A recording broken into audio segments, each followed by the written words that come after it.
Pakinggan mong maigi ang sinasabi sa'yo ng nanay mo, Elias.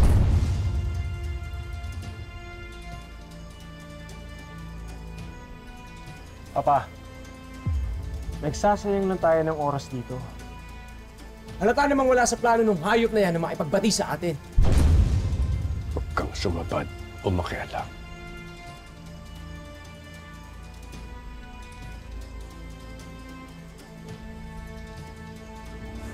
Wala na tayong dapat na pag-usapan pa.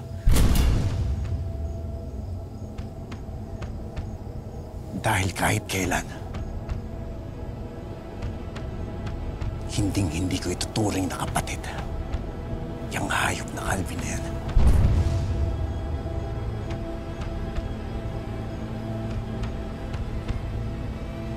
At pasensyahan tayo, Edgardo. Dahil hindi ko maaatim na ituring kang ama. Elias.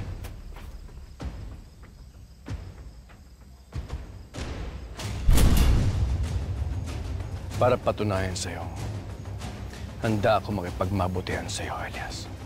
Ako na lang ang puntahan mo sa lugar na yan. Kapag handa ka na, kapag nakapag-isip ka na, pakinggan mong maigi ang sinabi sa'yo ni Alma. At mula sa puntong ito, pag-isipan mong mabuti kung anong klaseng buhay ang gusto mong magkaroon sa hinarap.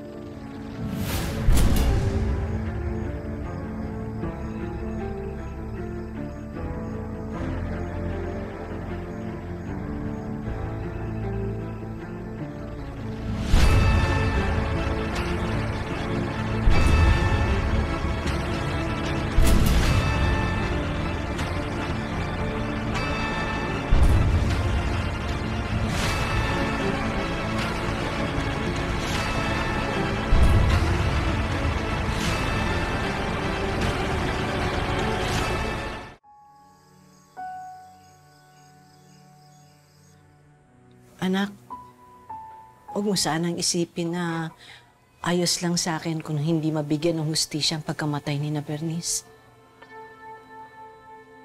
Nagiging nanay lang ako. At masakit para sa isang ina na nakikitang nagdurusa ang kanyang anak. Na kinakain ka ng galit sa puso mo. Ayoko lang mapahamak ka. Ayoko isang araw ako na'y maglilibing sa'yo. Kaya sana, pag-isipan mo kung itutuloy mo pa to.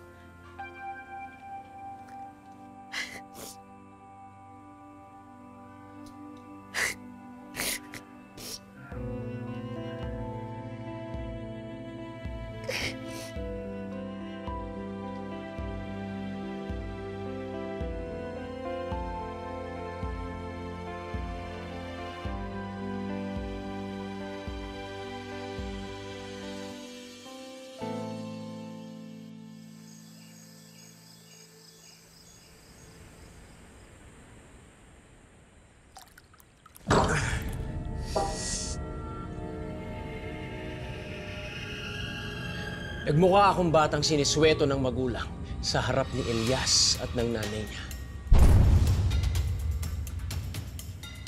Calvin, iniharap ka lang doon para ipamukha kay Elias na kaya kang paamuhin ni Senyor. Ano ako? Aso? Wala tayong magagawa. Mukhang lahat ng pabor ni Senyor nakatuon kay Elias. Gusto niyang makuha yung loob ni Elias. Kaya harap-harapan niya akong pinapalitan bilang tagapagmana ng Golden Scorpion. Pumayag na ba si Elias makipag-ayos? Wala akong pakialam kung anong tumatakbo sa isip ng Elias na yun. Baka nga pinag-iisipan niya na natanggapin yung kayamanan na inaalok ni Papa. Kasi alam niya naman ang mahihirap. Madaling masilaw pagdating sa pera. Pero alam ko na kung anong gagawin ko para sirain si Elias kay Papa. Pero alam ko na kung anong gagawin ko para sirain si Elias kay Papa. At kapag tuluyan ng tinalikuran ni Papa si Elias, saka ko papatayin ang kutong lupa na yan.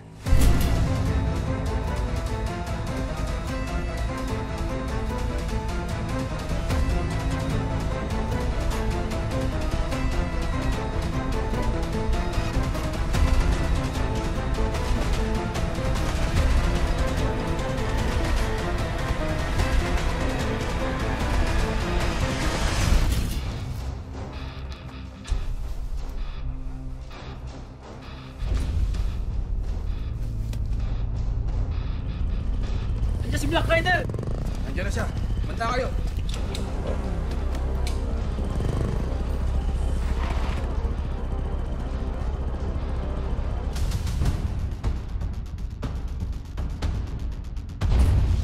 Wala pa rin kaalam-alam si Papa sa lihim na tinatago ko. Sa paningin niya, anak niya pa rin ako. Kung mamamatay si Elias, wala na siyang ibang pagmamanahan ng yaman at kapangyarihan kundi ako. Babalik ang lahat sa dati.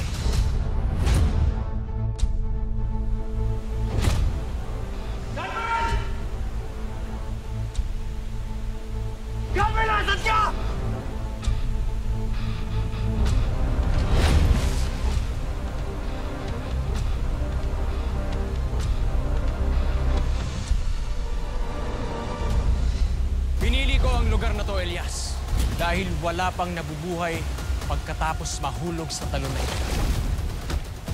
Kung mamamatay si Elias, wala na siyang ibang pagmamanahan ng yaman at kapangyarihan kundi ako.